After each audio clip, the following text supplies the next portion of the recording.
Hello, and welcome back to the weekly astrology podcast, Cozy with the Cosmos, where every Thursday we get cozy, we light our candles, and we just talk cosmos. I am your host, Sarah Posh, astrologer and coach. So I'm curious, how is everybody feeling now that we are officially midway through this eclipse season? Have you experienced any fated changes or karmic turning points to circumstances since that Pisces total lunar eclipse on September 7th?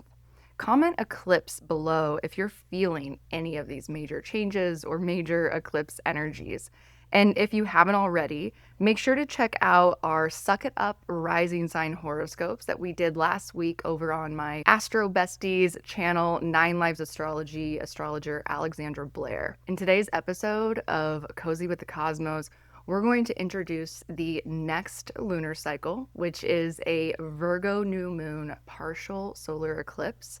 And it just so happens to be one of the most intense cycles of the entire year of 2025. And I really have to be honest, I've really struggled preparing any content for this lunar cycle. I don't like the astrology. If I could, I would eclipse this eclipse. And then I realized that experience that I'm having is actually so astrology good because it's exactly the message of this moment, of this solar eclipse in Virgo, and of this upcoming lunar cycle packed with some really intense transits. Sometimes we have to do things we don't want to do. Sometimes we have to confront uncomfortable truths and accept reality on reality's terms. And sometimes we have to dare to dig deeper within ourselves than we ever have before in order to work through whatever difficulties or challenges in life are coming up without losing our heart, without losing our guiding intentions, principles, and purpose. And so this lunar cycle, this eclipse, while I can't sit here and tell you it's going to be a great time, I can tell you that there is a promise that if you really decide to grow up and show up, if you give it everything you've got, there's an incredible potential for you to walk out on the other side with a greater level of self-respect and confidence that you're capable of being the person that you wish to see of more in our world. And so my tagline for this lunar cycle, partial solar eclipse, is truth and dare. And if you want to check out my written content, my social media post on Instagram and TikTok, I dive a little bit more into this play on words and some of the hard truths that the transits and planets are offering us to confront, and also what it is that we can dare to do and dig deeper in response to all of these hard truths. Also, this episode is going to be covering the first 2 weeks of this lunar cycle. So we're going to get all the way through the new moon phase week as well as the first quarter phase transits. So make sure that you save this episode because that way you can come back and re-listen as we're living through those transits and get the little reminders of what's coming up and maybe some guidance on how to work through it.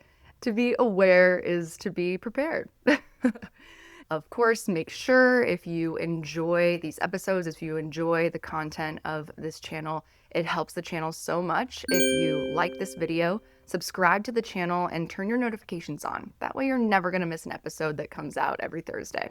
As we dive into this astrology, I just want to mention the truth is, yes, it's intense. It's giving hard lessons and unavoidable emotional initiations. And it's also true that nothing that's coming up during this lunar cycle is actually new. Everything that we're going to talk about and experience during this cycle is more like this kind of final exam moment where we get to apply everything we've already learned and confronted and also build even further as we move forward. So I'm going to mention some of the dates, the key times to look back to for when we had these previous transits, the previous experiences, and maybe hard lessons. And I really encourage you to look back to those times Think back to what was happening during that time and reflect on what it is that you were going through, growing through, and use that as sort of a data collection to inform how you intend to work through the astrology ahead. Let's go ahead and dive in. We begin this lunar cycle on Sunday, September 21st, when we have our new moon partial solar eclipse with the south node at 29 degrees of Virgo. A solar eclipse is associated with the phrase major beginnings and kind of these karmic turning points related to the main character themes or the plot lines of our story, our life story. Because solar eclipses cast a light on what has previously been hidden or in the shadows, they tend to accelerate unconscious material to conscious awareness. And while that isn't comfortable to confront shadows or unconscious patterns, the truth is that we can't change what we can't see. And so this eclipse and all eclipses, they offer us this opportunity for seeding major lasting changes, for interrupting long-standing patterns. So don't be afraid to see into the shadows, to lean into the dark during this eclipse. As you can see on the chart image on the screen, the eclipse at 29 degrees of Virgo is actually in the midst of a kite formation. That's been happening over the last couple of months each time the planets have shifted from Virgo into Libra, activating the grand air trine between Libra and then also Uranus and Gemini and Pluto and Aquarius, while at the same time holding this really intense opposition with Saturn and Neptune. So previously we had Mars in Libra activate this kite, but at that time Saturn was still in Aries. Now we've got the Sun and Mercury entering into Libra, and they're activating the kite with the opposition holding the tension and holding this liminal space, this in-between transitional territory with Saturn now back in Pisces and Neptune still in Aries. So this is important because it amplifies this theme around major transitions, and it also illuminates the focus on what's ending and what's beginning, and what needs to find closure or come to a more complete ending in order for those transitions and beginnings to happen.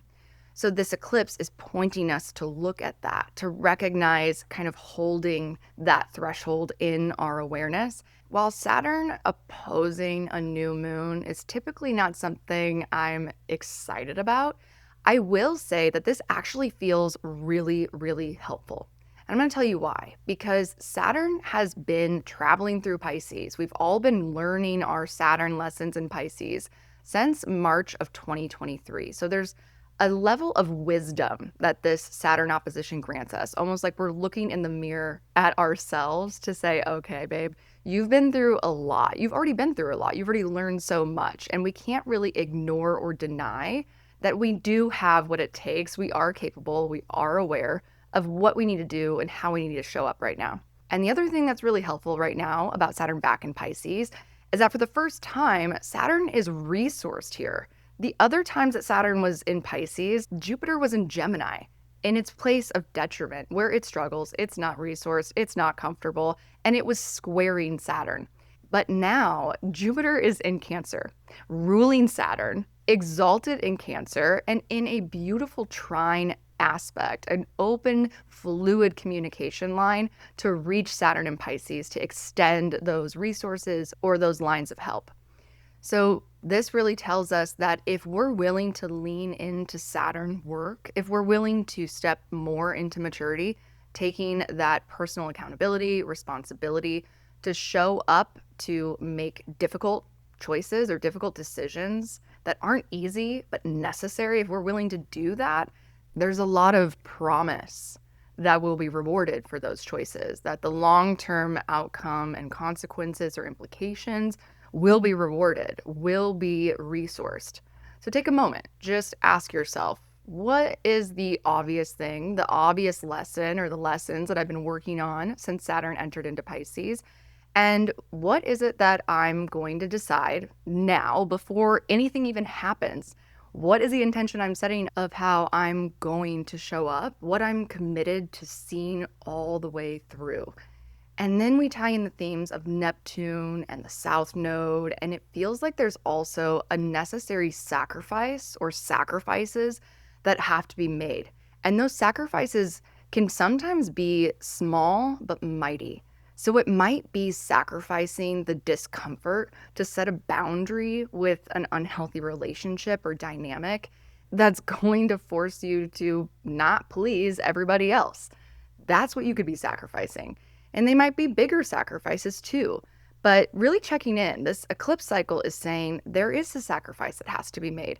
And part of it is sacrificing the part of us that doesn't want to do it. And just a reminder that when we see this kite aspect in astrology, the opposition is what's called the tail. And the tail is actually the point of release for the kite to have its greatest potential flight or activation and momentum of the grand air trine.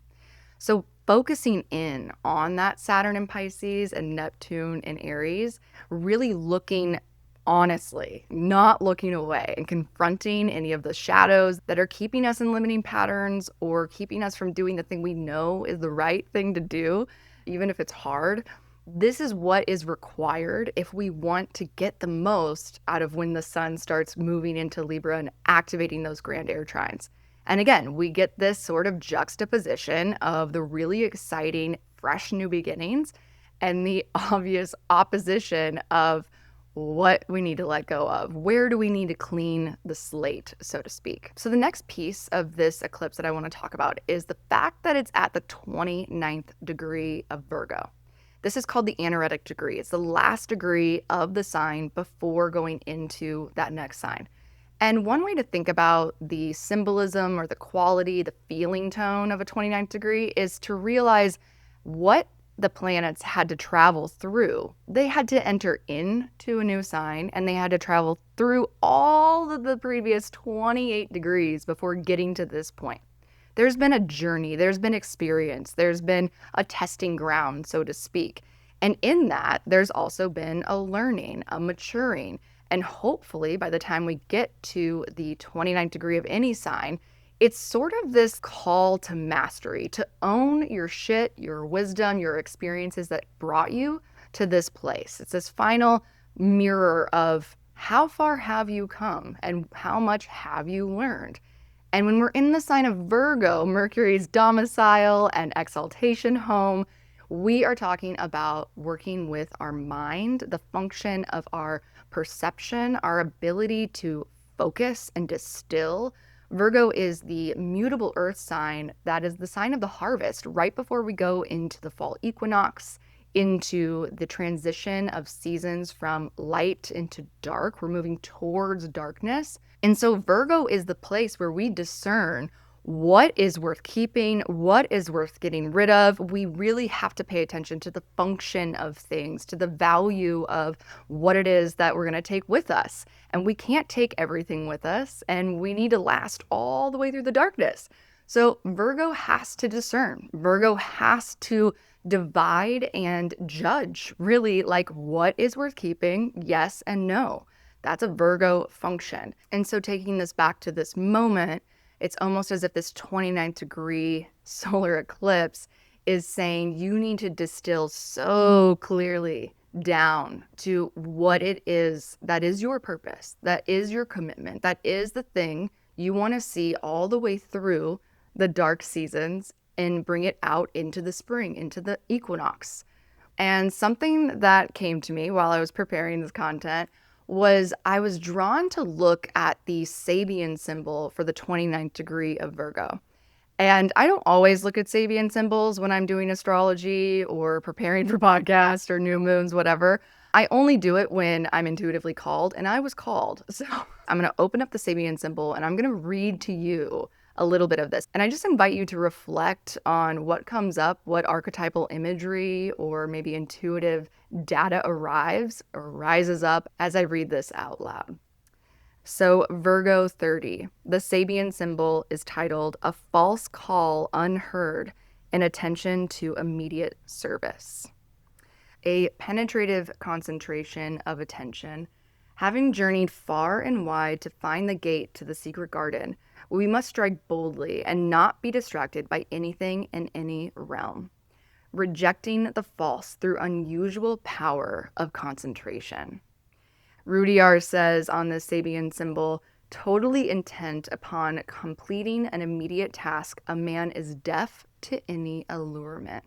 The reason why I bring in the Sabian symbol and why I think it asked me to come into the story is because when we start layering in the other transits that are happening, the other placements of the planets in this lunar cycle, we start to get a really clear picture that this test, these challenges, what it's asking is for your undivided attention, your ruthless focus. It's a penetrating clarity to see something through to the point of being able to tune all of the distraction and the noise out. Anything that comes up that triggers you out of acting in integrity or following through on difficult decisions, it's like this cycle wants you to eclipse that shit out. So what is it that you're focusing on? What is the thing that you're going to hold, and it's going to hold you through all of the noise so that you can really see it through? And almost using the challenges or the things, the noises, the false calls that come up, using them as energy, alchemizing that testing energy, that challenging energy to fuel your commitment, your focus to see something all the way through. There's a deepening of power and resiliency that can come through this that I feel really excited about. Okay, I shouldn't say really excited. I feel ready for. I feel like it's going to be kind of dark, but empowering. Like, yeah, like a deep grunt kind of vibe. So coming back to the new moon, the eclipse, and that kite formation, that actually is going to take us into the next day, which is going to be on Monday, September 22nd, where there's a dignity shift for the sun and Mars. Mars is going to shift into its home sign, its feminine fixed water domicile of Scorpio, and the sun is going to shift into Libra, where the sun loses its dignity. It comes into its place of fall, or its most difficult place to be in Libra. And as it enters Libra in the beginning of that week, it's going to oppose Neptune in Aries. And then it's also going to trine Uranus in Gemini and Pluto in Aquarius. So remember, we talked about solar eclipses being these major new beginnings, that karmic turning point related to those bigger plot lines or main character themes. It feels like as the sun enters into Libra, we start to have this revelation around what the air trines are doing to influence the overall arc or storyline of where we're going. What are these new plot lines? Also, when the sun enters into Libra, happy fall equinox in the northern hemisphere. This is that time in our year where we have equal day and equal night, and we start to transition into greater night and shorter days. And that transition represents this beginning to turn more towards the yin of life, the internal, the introspective. We're drawing energy back in towards ourselves. I think that's even more deeply emphasized with Mars going into Scorpio. Mars is our drive, our ambition. Mars is how we take action. Mars is the warrior in all of us, the fight, the competitor. Mars in Scorpio has the power of endurance, the power of strategy, the power of emotional intelligence, and this ability to use any intense emotional experience that arises as alchemy to energize and empower us to move us forward even farther or deeper. So we're thinking less about overcoming through force. We're thinking less about showing our power through that Aries kind of like head first competition energy. This is about proving something to ourselves. This is about gaining power in secret. Like, this is about not needing anybody else to know what it is that we know we're working through and what power we're tapping into. When I think about Mars and Scorpio, the word sacrifice comes up again. This time, it's a different kind of tone or flavor, but I think it plays into the overall themes that we're talking about for this cycle. And this is about the willingness to sacrifice maybe an immediate gain or an immediate win on the scoreboard because you're so focused and you're so clear on the bigger win, on the end goal and your strategy for getting there. You know that part of the strategy sometimes is to take a loss. You know that sometimes the strategy calls to sacrifice an immediate validation of your strength, of your power. So in this cycle, we are definitely learning how to play chess, not checkers. Tying that into this partial solar eclipse, we know that there is a need for strategy, but there's an evolution of our strategy that's required. There's a change to strategy that needs to happen. It's going to require something more from us, something different. And it's like, as we're willing to make those adjustments, evolve those strategies, do things differently, there's almost like this purification that happens within us. There's this fire that is burning and forging something new, transforming, alchemizing. And we're going to get the opportunity to start practicing this new strategy right away because baked into the eclipse is Mars and Scorpio applying to a square with Pluto and Aquarius. This is going to be exact on Wednesday, September 24th, and it just so happens that as Mars is squaring Pluto, the waxing moon is going to be right there with Mars also applying to that square with Pluto. With the moon being there, there's an even heightened sense of sensitivity, of emotional potential volatility that could be involved. This is not a light transit. Wednesday, September 24th, and the fact that it's happening just days after the eclipse, Mars-Pluto transits are one of the most intense astrological planetary combinations that we can get. Pluto deepens and intensifies anything that it touches. It tends to put an immense pressure on an excavation of what's been repressed. And so when we bring that impact on a planet like Mars, we're talking about some deep potential repressed rage. We're talking about the moments where we have felt powerless or helpless, where we've been stuck in a certain power struggle where we felt like our power was taken from us. It could be a history of violence or abuse. And there's this raging clarity that Pluto Mars might bring up around the ways that you previously gave your power away, around the ways that you didn't get mad when it was very healthy to get mad. Now you're mad, but that mad is ancient. It's not just anger, it's rage. And so this is an energy that is really important for us to be very cautious and aware of. When we channel a Mars-Pluto transit consciously, it has the power to fuel us to have the capacity to do things we were never previously capable of.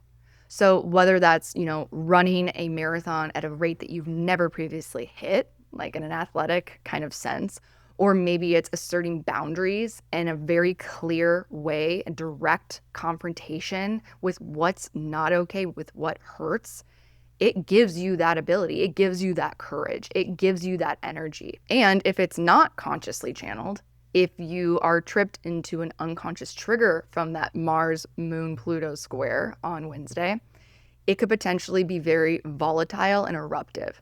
There could be some very destructive fights, conflicts that come up, and it could feel like we burn a lot of bridges that we can't rebuild. The phrase I was getting thinking about the moon there with Mars, really giving this more personal, relational, and emotional theme to this storyline of the square. It's not fun. It was emotional warfare. And essentially, I was seeing this as a moment where we might be waking up to where we've been in power struggles in a situation where our emotional vulnerabilities were weaponized against us, or these fears of being controlled that are so extreme. The fear of being controlled is actually in control of us and dislocating our ability to really stay in an effective, discerning mindset of what it is that's the most functional decision, what's the most functional action, what is the most supportive, constructive thing for me to do right now, the action to take or not take, the cards to play or not play. the conversations to have or not have. So there's this need to acknowledge there might be some really intense feelings and they need an outlet, and asking ourselves if there's a feeling of intense urgency, that's your flag. That is your signal that you need to pause before you proceed. What would it take to give yourself one day of not taking any action, of not saying anything in communication, in order to safeguard that you're actually in a place of clarity and discernment and not just emotional reactivity, not just unconscious past material washing through you, taking over you? Another really powerful way to work with Mars-Pluto is to name anything you would love Mars-Pluto to help you break ties with, like cut serious, deep cords, releasing attachments, burning through illusions, the fears that have been holding you back or keeping you playing small. You can ask Mars-Pluto to help you shed them, sever them. It's like you have the potential to reclaim power by stepping out of where it is that you struggle. And remember I said the intense astrology isn't new astrology? I want to remind you of some dates. So we actually already in the last year experienced 3 exact oppositions between Mars and Pluto. This square is not something new. It might be bringing up themes from those oppositions that were part of that Mars retrograde. And it also might be another turning point of those things that you learned, those experiences that you went through and the power struggles you were able to free yourself from. This is asking you to step into the next phase of that self-empowerment. So the dates of the Mars retrograde were from December 6th through February 23rd, 2025. And Mars opposed Pluto 3 exact times on November 3rd, January 3rd, and April 27th.